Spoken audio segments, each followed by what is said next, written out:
Hi everyone, welcome back to my lab and today's video, which is going to be a get ready with me creating this look that I'm wearing right here with a lot of brand new makeup that's been getting pretty good reviews and I wanted to try it out for myself. I've got the brand new ABH Norvina palette. I've got some products from the Makeup by Mario collection. I've got a powder palette by Jaclyn Cosmetics. I've got a cream blush light by Melt. We've got a new foundation from MAC and it really just keeps going. I have a lip product by Fenty as well as an eye brightener. We've got a lot of goodies to play with. Before we get into the video, if you're new here, I'm Jody. Thank you so much for joining me for today's video. I hope you're going to enjoy this one. And if you do, please don't forget to give it a big thumbs up while you're watching. It really helps my channel. And also consider joining our growing makeup family by hitting the subscribe button and ringing the bell so that you receive all notifications. Thank you to my returning subscribers. I really appreciate all your love and support. And a special thank you to the first 5 commenters on my previous video. I love hearing all your thoughts and opinions in the comment section and chit-chatting makeup with you. Those that have YouTube channels will have the YouTube logo and be linked in the description box down below in case you're looking for some fun new channels to watch. Now without any further delay, let's go ahead, rewind time, and create this makeup look using a bunch of new goodies that I recently hauled. I've added a lot of new palettes to my collection, but a lot of them are neutral palettes that are getting a lot more attention on YouTube, like the Melt Cosmetics brunette palette, the new Artist Couture palette, the Patrick Ta palette. So I also have this one. It's the ABH Norvina palette. This is volume 4 now. And I figured since I'm seeing a lot less of this one, actually volume 5, I'm just looking at it. Since I'm seeing a lot less of this one, I figured this would be a good one to use for today's video. So I'm just briefly looking at the details of the palette. 1.8 grams per shade. There's 25 shades in the palette. This is a pro pigment palette, so some of them are considered not safe for the immediate eye area. It is vegan, cruelty-free, 12-month shelf life. Here's what the outer packaging looks like. I think it's really pretty and definitely in tune with the other palettes in this line. You do, of course, get that really nice mirror, and here are your shades. Very pretty colors. I'm going to do my eyes first as usual, but I'm still playing with the Lisa Eldridge Elevated Glow Highlighter. So I want to apply my primer. This one is by Mercier. It is the Pure Canvas Primer, and it is the hydrating version. The Lisa Eldridge highlighter takes a little while to dry and do that lifting effect that it says it does. And so I wanted to go ahead and use my primer first. Now I'll go ahead and use the Lisa Eldridge highlighter. And I'm just going to apply it to the high points of my cheeks. And I'm just going to blend that out with my fingers. Like I did in the first video where I used this product, I'm going to go over it with foundation. And so I don't have to be too precise in the placement right now. I just want to get a really nice lit from within look. We'll go ahead and let that marinate a little bit, and I'll go ahead and do my eyes. So this is the NARS Smudge Proof Eye Base. So looking at the palette, I kind of wanted to do like a warm crease and then put some of these purple shimmers on the lid. So I think I'll start with E4. And I'm going to apply that pretty much all over my crease area. I'm trying to go for a warmer crease and a shimmery purple lid. With this look, I'm kind of going for a smoky eye shape, similar to what I did when I created my Pat McGrath blush collection look with the eyeshadow palette, but that one was more structured since I took the time to cut my crease and everything like that. With this look, I want it to be a little bit less structured, a little bit less Instagram, I guess. I really liked that look, but it takes a little bit longer when you take the time to do cut creases and things like that, and I wanted today to be kind of a simpler look. One thing I'm noticing with the shadow is that in certain areas it looks a little bit darker, like in certain areas where it might be grabbing onto my eyeshadow base. So in the past I've worked with these colors from the Norvina palettes, but I've worked with it kind of darkest to lightest using that technique. So if you're going to do this technique, you might want to set your eyeshadow base or maybe wait just a few minutes and let it dry a little bit so that these shadows don't stick. Overall, that's not bad. Now, instead of going straight into deepening out the outer V, I actually want to work on the lid first. I want to use this shade right here, C1, because it's just calling my name. It's such a pretty blurple shade, and I'm going to apply that on the inner corner. I'm going to be using a Refer number 21 brush, and I'm going to kind of focus that on the inner corner of my eye. And I want to get that shape of a cut crease without actually cutting my crease, but I do still have to go somewhat over my natural crease because of my hooded eyes. This is a really pretty color. It's a thinner consistency. So with this finish, it's more of a topper type shade. And then you're gonna see the next shade that I'm going to use is more of a metallic finish. I'm gonna pack that on a little bit more. And the other shade I wanna use is this one, E3. I'm going to use the same brush, just the other side of it. So you can kind of see the transition between the blue or maybe more violet shade to the purple shade. And now I'm going back to the original shade just to get a nice blend between the two. This E3 shade is a really, really vibrant metallic shade. If you were to dampen your brush, I'm sure you can get really, really intense colors, but you guys know I don't dampen my brush. It makes my eyeshadows crease and it irritates my eyes. So it's not really something I can do. So I'm pretty happy with how that looks. Now I want to work on the outer V, and I don't want to deepen it too much, but I also don't want to cool down the tones of the crease.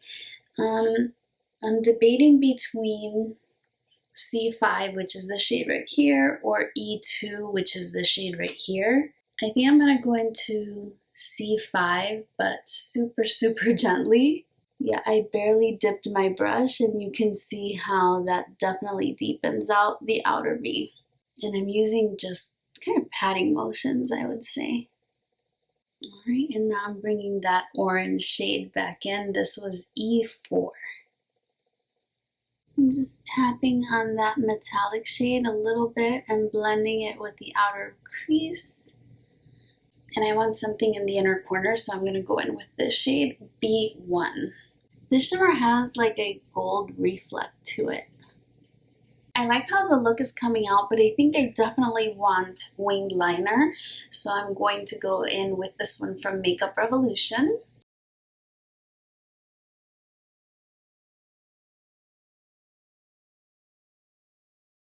Alright, so this is the point where we basically have to trust the process. I have this little sample mascara, and this is the Charlotte Tilbury Pillow Talk Push-Up Lashes. I've seen Charlotte Holcroft really rave about this mascara, but she has really, really nice lashes, and mascara is so subjective that I'm really glad I was able to get a free sample. It was one of those codes for a sample from a Sephora order that I made. So it's supposed to be 24-hour lift effect. 93% of people agree that it gives lashes voluminous definition, and 96% believe it magnifies and lengthens. So we'll see how I feel about it. I'm very particular about my mascaras. I kind of prefer, oh, I see this is an interesting wand. Let me see if I can show you. So it's a plastic bristle wand, which I actually enjoy, but the bristles are really close together. It also seems that it picks up quite a bit of product. I feel like this is going to be one of those mascaras where you will either love it or you will hate it. I have to say that the bristles are really separating my lashes. That's one of the things I like about mascaras. I like my mascaras to have bristles that are plastic because I feel that they really separate my lashes. My lashes are not bad, but they're not great. And so when something separates them, I feel it gives me a really pretty look. I'm more than likely still going to go in with falsies because this is a pretty dramatic look, but this is not bad for the lashes at all. It's pretty good actually. I'm going to see if I fall into these percentages. I'm not going to say that it volumizes. I don't feel that it's volumizing, but I do think it magnifies and lengthens. So I fall within the 96% of the people. Not bad. So I'm going to go ahead, catch up the other eye, and we'll be back to continue. So here's where we are so far. So I'm still going to apply false lashes, but I wanted you to see the mascara on its own. So on this eye, when I was working on it, the eyeliner got on my eyelashes, which made them a little bit clumpy, but I didn't notice it until I started putting on the mascara. And so I was noticing, you know, I was kind of combing out the clumps, but I had to put on a couple of layers of mascara. So I can see the volumization mesmerizing effect now for sure. It's a really nice mascara. I can tell that without the eyeliner snafu, I would really enjoy it. But like I said, I'm still gonna put on the false lashes, but the mascara is good. I'm actually really impressed, and I'm looking forward to wearing it on a more natural day to see how my lashes turned out. With regard to my eyeshadow, I did it slightly differently. So on this side, you saw I put the orange kind of all over, and then I layered the deeper shade, and it was getting a little bit patchy that I didn't want to layer over it. I had a much better experience here where I just kept the orange shade in the crease and I left the outer corner kind of blank. And then when I layered the brown shade right on the outer V, it was sticking much better. So that was something that I noticed with regard to the eyeshadow. Let me put on my lashes and then we will continue with the complexion. Okay, lashes are on, and the next thing I want to play with is one of these Fenty Beauty Bright Fix eye brighteners. I have to say, let's see, I picked mine up in the shade Crepe. It was one of the ones that was actually available. And I have to say I was confused by this release because I wasn't sure if it was a concealer or like a color corrector type product. I know that if you look at the swatches, some of them are labeled with stars, which would be color correctors, but just a brightener with that broad shade range, I was confused. I think technically I could probably be one of like maybe 10 different shades that were available, but I've been seeing a lot of people give this product a really good review. So like I said, I picked mine up in the shade number 4, which was Crepe. I know that Butter was a really popular one. Oh my gosh, a lot of product comes out. It's an interesting packaging because it's like a bulb. There's a plastic bulb over the nozzle, which is kind of interesting. Here's what the shade looks like. I think it'll definitely work for me. I think that's also definitely too much. Let's see, I'm going to apply just a little bit. I'm gonna go ahead and apply this before foundation, just because I'm not sure if I can use it just as a concealer or if I'm just gonna be using it as an eye brightener. I'm thinking that's enough. Let me blend that out a little bit. I have my Rare Beauty concealer brush. Well, it's definitely brightening. It's interesting, but it has a matte look to it, doesn't it? I actually like matte products underneath my eyes because I feel that it disguises any issues that I have. I was saving the rest of this product on my fingertip, but judging by how this is blending,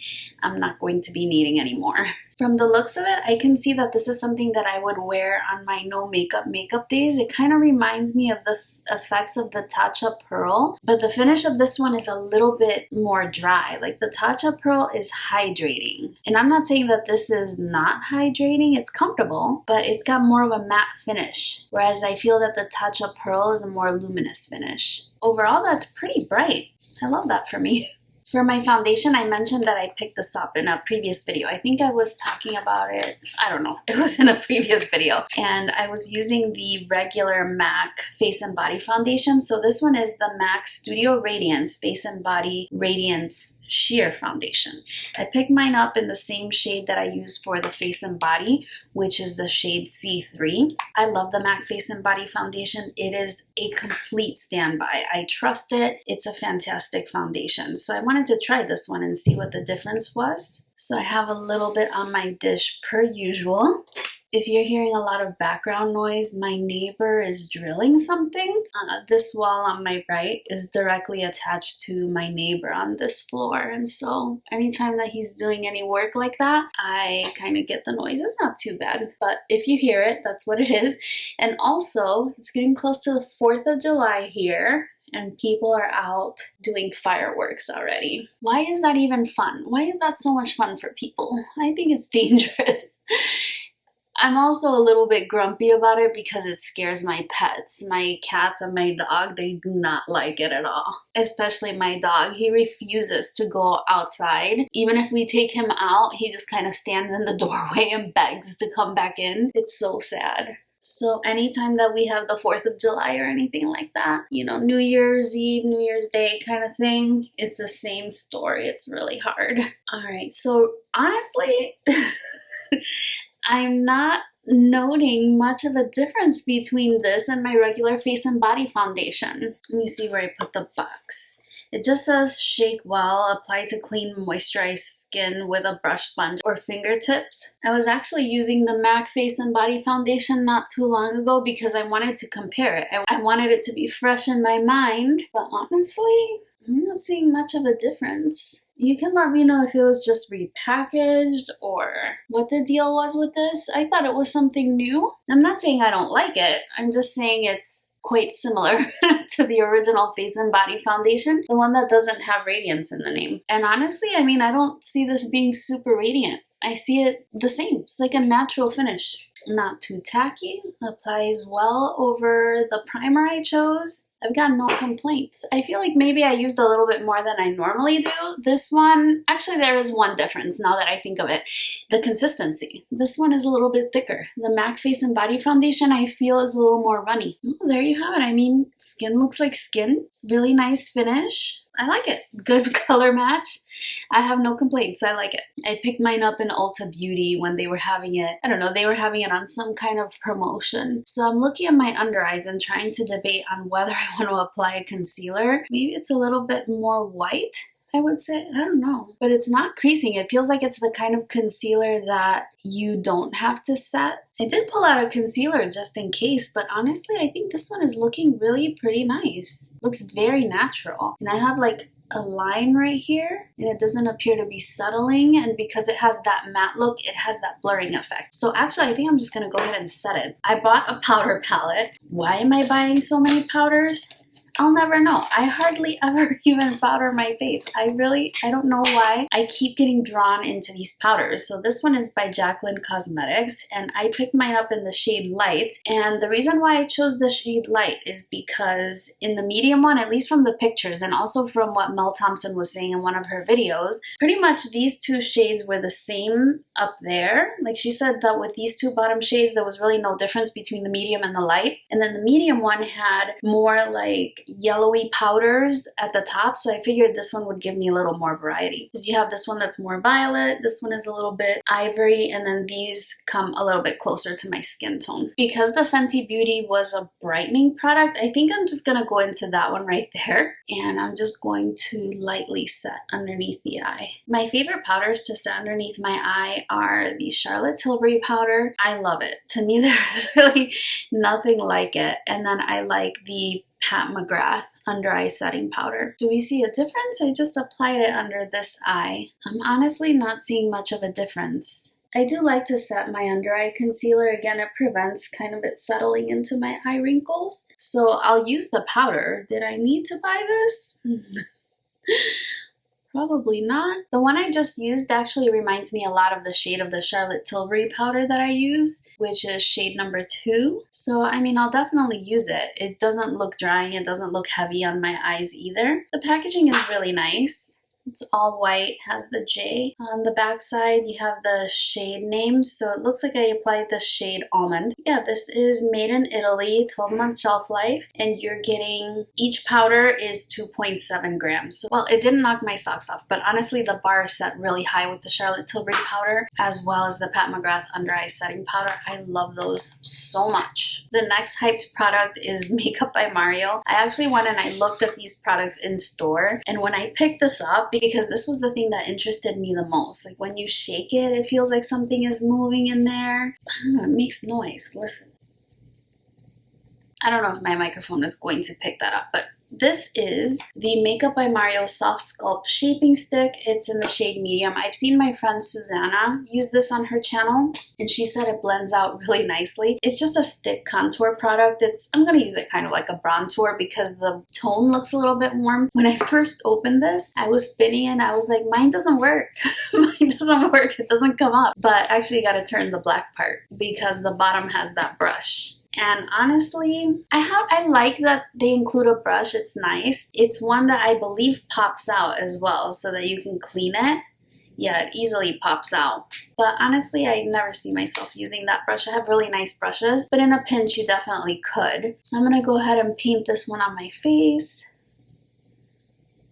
It feels creamy. I'm gonna try to blend it out with this Huda Beauty brush. This is the brush that was intended to go with the Glowish bronzer, which is a powder bronzer, and I actually didn't like it for that, but I thought I would use it for cream products. So it definitely does blend easily, although I wouldn't say that it blends as easily as the Charlotte Tilbury Contour Wand. I love that product. I loved it for such a long time. I think it's one of the best products she makes. When I did my glowish video and I used this for the bronzer, I mentioned right there in that video that I would never use this for the powder bronzer again. But for a cream bronzer or a cream blush, I definitely see it working much better. It's a dual fiber brush, and I like the way that those kinds of brushes kind of stipple, but they also move the product a little bit so you can blend. It really does blend very easily. Hopefully you were able to see that, and I wasn't working in a rush or anything like that. Blends very nicely. The shade is really good for me as well, I would say. No complaints about the performance of the product, but I have to say that the packaging,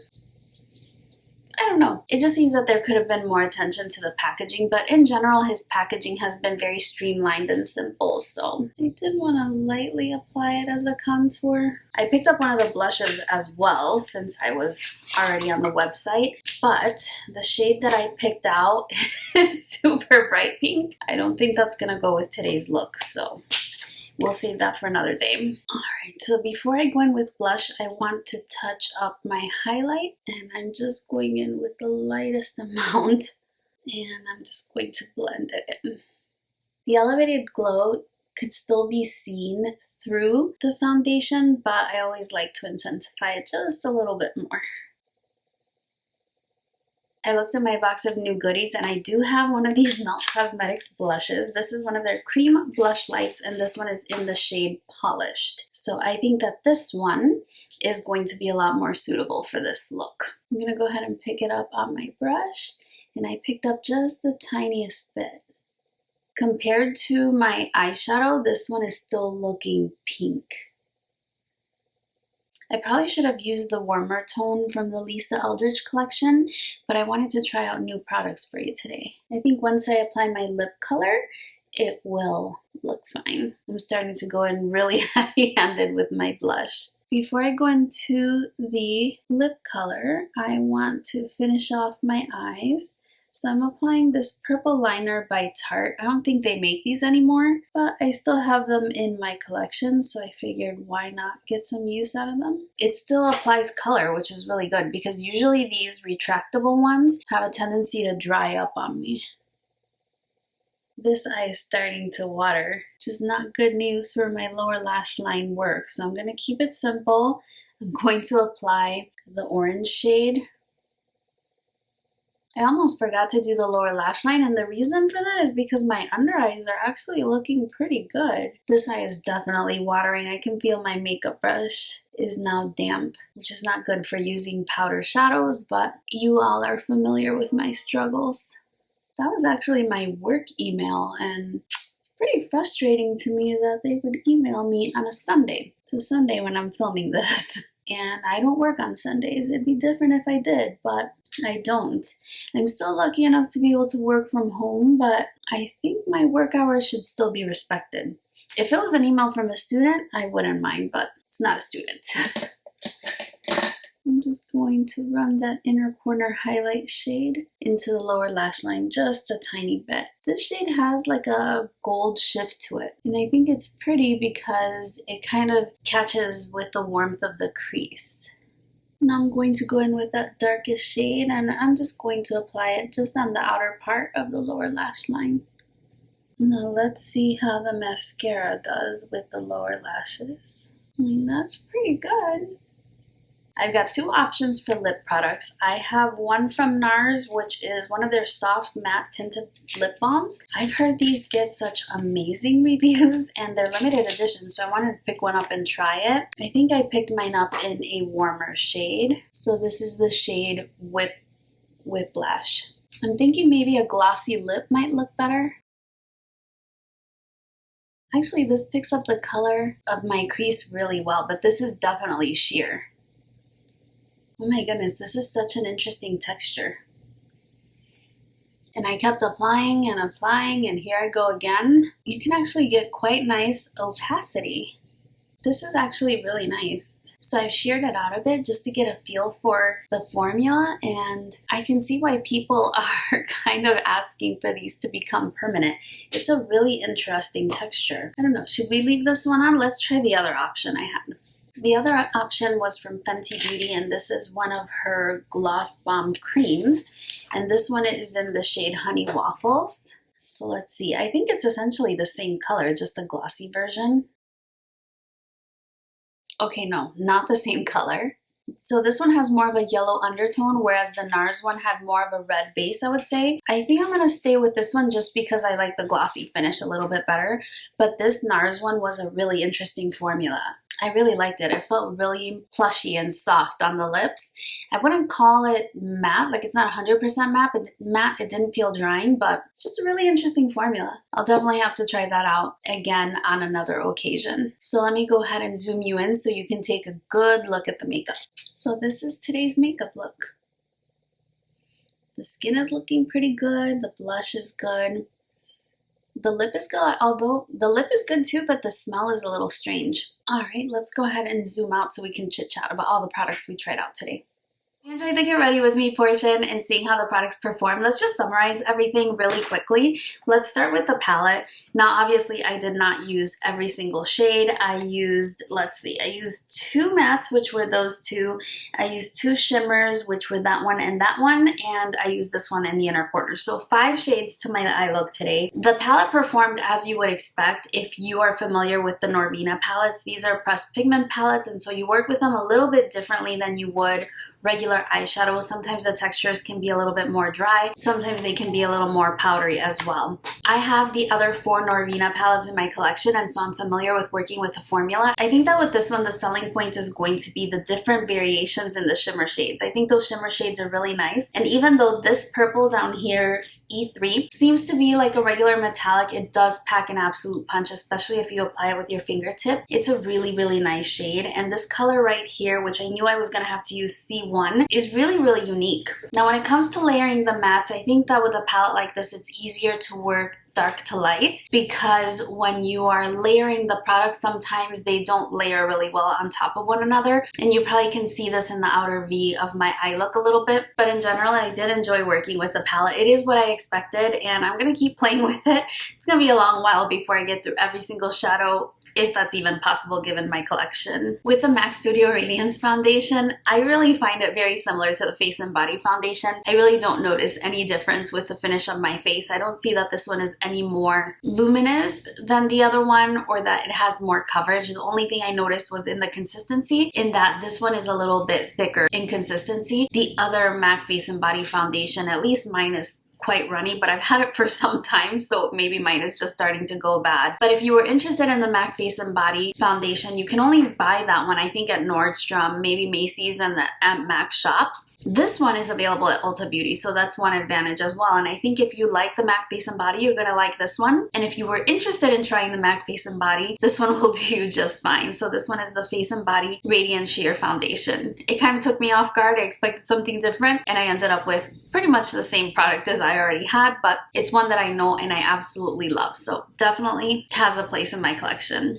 With the Lisa Eldridge Luminizer, I really love this product. I'm enjoying it more and more. It really makes my skin look like skin, and I was actually talking over the finish with this product as compared to the Hollywood Flawless Filter or even Samantha Ravndahl's Auric. And I have to say that this one does have a slight pearl. You have to be looking for it, at least the shade that I have, which is Crystal Nebula. There is a pearl in the formula, but when you see it applied to the skin, I would never say that you can see glitter or even micro shimmers on my skin, even if you look really closely. And I gave you that close-up as well so that you can get an idea of how the product performs. If you're looking for something more subtle, then I would definitely suggest applying this before your foundation and then going over it a little bit with your foundation, and I think you might get the finish that you desire. But if you want a more intense glow, then you would apply a little bit over once you're done with your face product application. You get a really nice result. The Fenty Eye Brightener, this one caught me off guard, you guys, because I was really expecting like a color corrector type product that you would layer, but this one had enough coverage on its own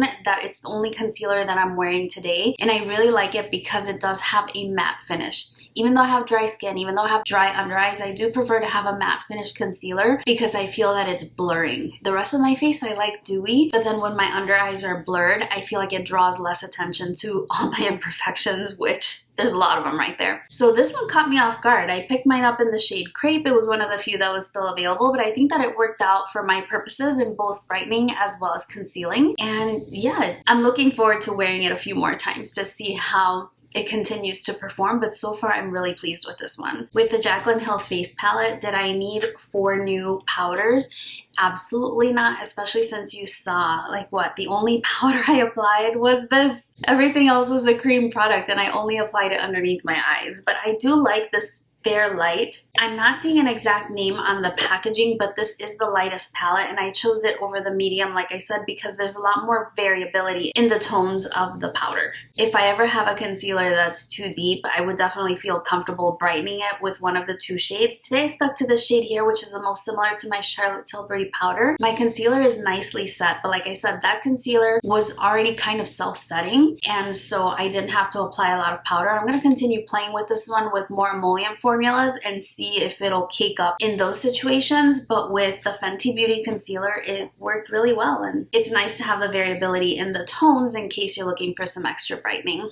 My little bitty mascara sample, this is really interesting. I like the brush. I didn't think I would, but I do like the brush, and I showed you a close-up of my lashes and how they were looking. I love the separation. I love a plastic wand. I can't say that I'm liking this more than the Lancome one. The Lancome Lash Idol mascara is a little bit easier to work with because of the shape of the wand, but the effect is actually quite similar. So if you like that one, I think you're gonna like this one as well. The Makeup by Mario Contour Stick, I picked mine up in the shade medium. I think that this specific tone is better suited for bronzing. I kind of applied it as a bronzer today. Suits my skin tone really nicely, but since he did release powder bronzers, I would have liked to have seen cooler tones with regard to the contour products or sculpting products, but this is a soft sculpt, so it actually makes sense that it wouldn't be too intense. I still don't like the packaging. I think that the packaging is convenient. I love a kind of stick product like this. I love the Hourglass ones, the Bare Minerals ones, but for some reason, I don't know, it's just not my favorite packaging. The brush looks like it's going to be definitely functional, but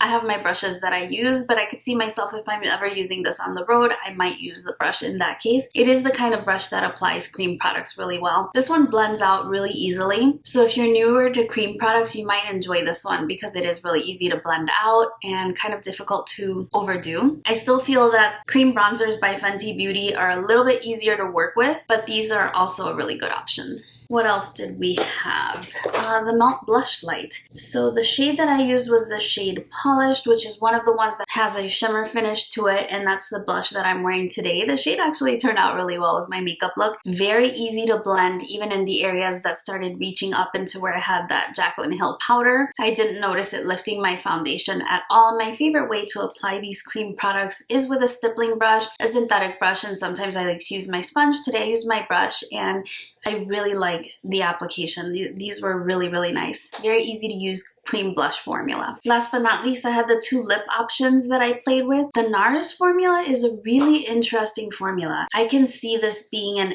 everyday kind of lip product for pretty much anyone. I believe that this one comes in about 5 shades, and when you apply it, it gives you a matte finish, but it has like a cream to powder texture that stays creamy, if I can even describe it that way. It's a really interesting product. It looks beautiful on the lips. If you like that blurred lip line, it's really nice because it's very soft. I think this is a really nice product. Soft Matte Tinted Lip Balm. It's a really appropriate name. I'll be trying this out again in another video, but I just didn't feel that it looked as good with this specific eye look as the Fenty Beauty cream. And this is the first time I use it. This is the Honey Waffles shade. It's really comfortable on the lips. I can't place the smell for some reason. I don't feel that it smells like the original Fenty Beauty Gloss Balm. That one smelled like concentrated Kool-Aid to me, but this one, I don't know, it has a different kind of fragrance. I wouldn't say it's good, I wouldn't say it's bad, but it just has a certain smell that kind of caught me off guard a little bit. I was expecting the similar kind of candy fragrance. The color went really well with this makeup look. It's a really nice warm neutral shade, and one that I think would be really flattering for anyone with a warm undertone. I think you'd really like this one. It's really pretty, and I like the way that it finished off the look. Well, those were my first impression opinions on all of the products that we played with today. Let me know your thoughts if you've tried any of these. What did you think of the makeup look and how the products applied? I look forward to chatting with you in the comment section. If you did enjoy the video, don't forget that big thumbs up for me and subscribe if you haven't already, as I would love to see you again on a future video. Thank you so much for spending a few minutes of your day with me. I really appreciate it, and I look forward to seeing you again very, very soon on my next one. Bye-bye.